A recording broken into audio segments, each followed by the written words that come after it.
Shalom, meus queridos irmãos, a graça e a paz. Aqui pastor Ilmar Sata Merique Heller Kaiser, professor da Rede Minas Gerais de Educação. Estamos falando aqui do Centro de Cultura Bereshit, com nossas aulas de teologia. O Centro Bereshit mantém o Seminário Tabernáculo, a nossa denominação, nossa Igreja Tabernáculo, da qual eu pertenço há 33 anos como pastor. Também o Seminário Bereshit e a Faculdade Bereshit. Se você quiser fazer o curso superior, nós temos convênio como polo da Facetem lá de Roraima. Você pode fazer administração à distância, pedagogia ou teologia. Nós ministramos o curso aqui de teologia nível básico. São 3 principais cursos, mas temos muitos outros. Curso básico, teológico, intermediário e bacharelado. Mas tem também curso de filologia, que estuda cantares, mestrado e doutorado, curso de gemátria, também estuda os números da Bíblia, e muitos outros cursos temos aqui oferecido nesses quase 30 anos de trabalho. Nós estamos ministrando a aula do bloco 3, do livro 3, Bibliologia. É o estudo da Bíblia, né? Tem pecado, tem Cristo, tem Espírito Santo, tem fim dos tempos. Aqui estudamos a Bíblia. Na aula passada, nós estávamos estudando a autoridade da Bíblia. E hoje estudaremos a inspiração das Escrituras. Como é que aqueles homens escreveram? Inspirados, soprados pelo Espírito Santo, né? A inspiração diz respeito ao registro ou à escrita dessa revelação divina. A Bíblia foi escrita por autores humanos, mais de 40, durante 15 séculos.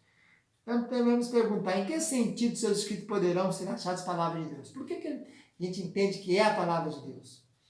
Muitos que compuseram a Escritura em participantes ou testemunhas oculares dos eventos a respeito dos quais escreveram. Muitos escreveram estavam vendo, mas outros escreveram por revelação mesmo. Por exemplo, Moisés para escrever o Gênesis. Né? Moisés veio bem depois, Abraão veio 2000 anos. Moisés já cá no ano 1400 a.C. E o mundo foi criado, segundo a ideia judaica, em 4000 anos antes de Cristo. Né? A terra, o céu, Adão, né? O homem foi criado. O homem em si, não é o mundo, é o homem. Então tem que ter inspiração. Então Moisés escreveu, Davi, Jeremias, Mateus, João, Pedro ou Paulo, escreveu com base nas experiências deles, à medida que Deus se revelava a eles. Em todo o Antigo Testamento, deparamos-nos com expressões tais como falou o Senhor Deus a Moisés, dizendo, palavra do Senhor que veio a Jeremias. Tu, pois, ó filho do homem, profetiza e diz, assim diz o Senhor Deus, Ezequiel. Amós, assim diz o Senhor Deus. Então, essas declarações são usadas mais de 3.800 vezes na Bíblia e demonstram com clareza que os escritores tinham consciência de estar entregando a palavra de Deus e não deles. Então, os escritores do Novo Testamento não tinham também a menor dúvida de estarem falando em nome de Deus. Jesus não somente ordenou que os discípulos pregassem, mas também ele disse que o que deviam pregar. Não era quando ir de pregar, não. Falou o que ia pregar. Atos capítulo 10. Então, são palavras de sabedoria humana, não são palavras de sabedoria humana, mas palavras emanadas do Espírito Santo, espirituais. Né? Os mandamentos do Senhor. Por isso que Paulo diz, né? Podia garantir aos Gálatas, acerca do que vos escrevo, eis que diante de Deus testifico que não minto. Gálatas capítulo 1. Aos Tessalonicenses, ele diz ter recebido mensagem não como palavra de homens, mas segundo palavra de Deus. 1 Tessalonicenses capítulo 1, capítulo 2, versículo 13. Então, o Novo Testamento, todos estavam convictos de estar declarando todo o conselho de Deus, em obediência ao mandamento de Cristo sob a orientação do Espírito Santo. Os escritores do Novo Testamento também reconheciam a autoridade total do Antigo, porque Deus falou pelo Espírito através dos autores humanos. Paulo, escrevendo a Timóteo, diz que as Escrituras são aptas para fazê-lo sábio para a salvação, pela fé que há em Cristo Jesus, segundo Timóteo 3,15. O valor das Escrituras se deriva da sua origem. Paulo indica que o mérito das Escrituras não está no escritor humano, mas no próprio Deus. Ele afirma, toda a Escritura é inspirada em Deus, segundo Timóteo 3,16. O termo inspiração aqui no grego é theopneustos. Literalmente quer dizer soprado por Deus. Pneus, Deus. Theos, pneu. Soprado por Deus. Tem versões como a NVI que diz isso. Toda a Escritura é insoprada por Deus. Então é claramente o predicativo de Deus. É usado para identificar a fonte originária da Escritura. Deus, o autor, em última análise, é a voz de Deus. Então, segundo Timóteo 3,16, as Escrituras do Antigo Testamento... Paulo está falando sobre a Escritura do Antigo Testamento, né? e declara que a totalidade do Antigo Testamento é revelação inspirada da parte de Deus. Por exemplo, em 1 Timóteo 5,18, Paulo escreve, porque diz a Escritura, quando ele faz Escritura, aqui está falando a lei, os profetas e os salmos. Né? Que os salmos seriam os escritos poéticos, a lei, os 5 livros da lei, os profetas, todos os demais livros, menores, maiores e os históricos. Paulo está citando Deuteronômio 25, 4 e Lucas 10, quando fala da Escritura. A Escritura diz, não ligará a boca ao boi que eu debulho. Então, quando se refere à Escritura, está referindo ao Velho Testamento. Então, as citações de Lucas 10 e Deuteronômio 25 são referências ao Antigo Testamento. Também Pedro também refere às epístolas de Paulo, que ele, embora tivesse coleções dela, né, que estava circulando naqueles dias, no ano 60 já tinha circulação delas, algumas delas foram escritas em 50 e poucos, e as últimas no ano de 60 e poucos, quando ele veio a falecer, que as últimas cartas de Paulo a Timóteo. Então, as palavras do Espírito Santo ensinam comparando coisas espirituais com espirituais. É o que ele fala em 1 Coríntios 2. Então, Pedro também estava com Cristo, ele é testemunho ocular, Mateus é testemunho ocular, João é testemunho ocular, Marcos também é testemunho ocular. Né?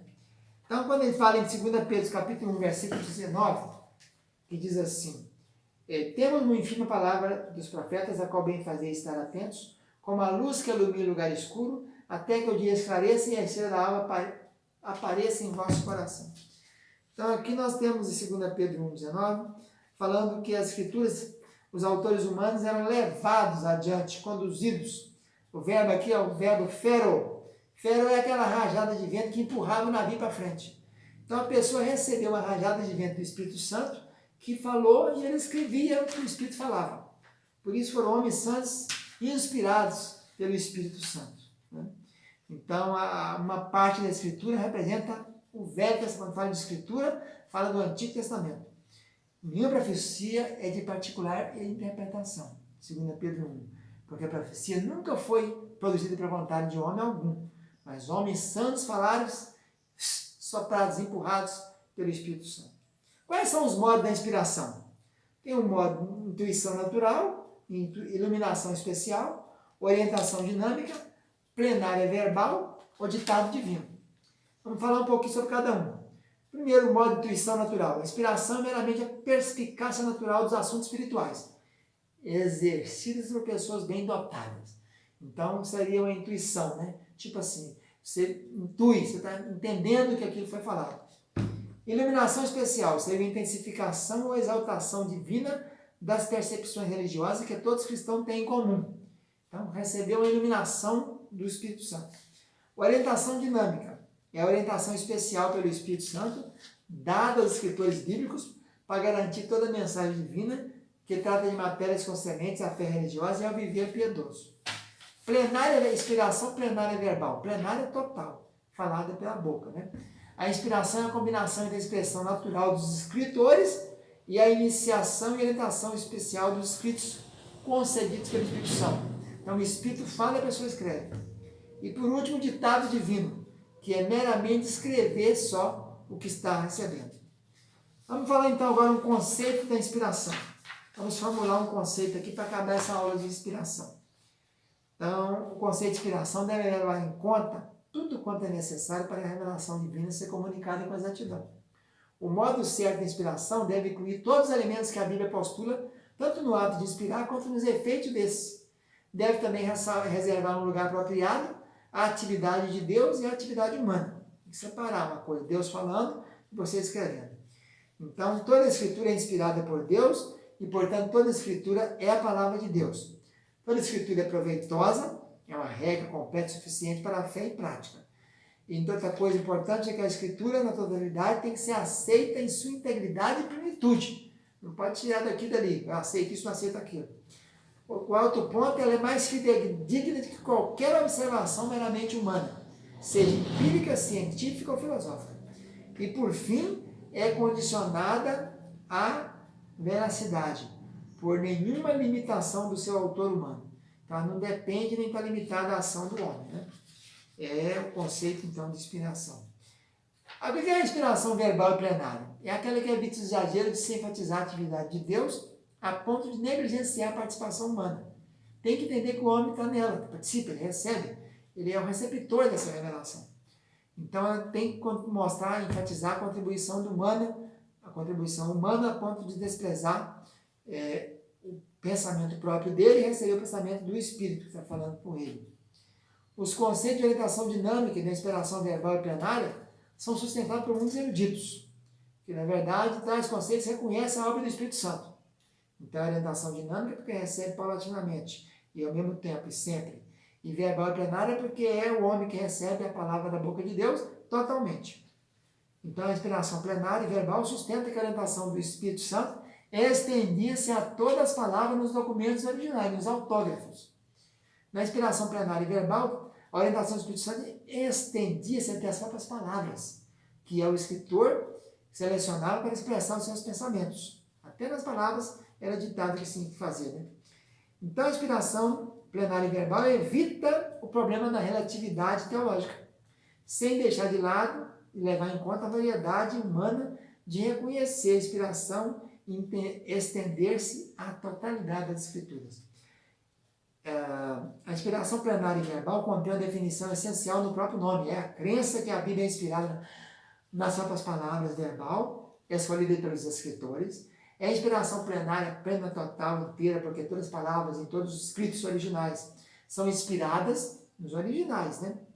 É uma definição mais técnica da inspiração, segundo a perspectiva plenária e verbal, poderia ser que é o ato especial do Espírito Santo, mediante o qual motivou os escritores bíblicos a escrever, orientando até mesmo o emprego de quais palavras ia observar para evitar erros e omissões.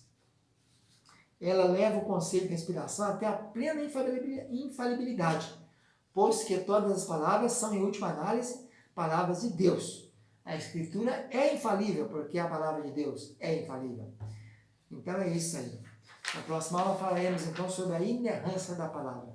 Fica na paz, Deus abençoe a todos. Tchau, tchau.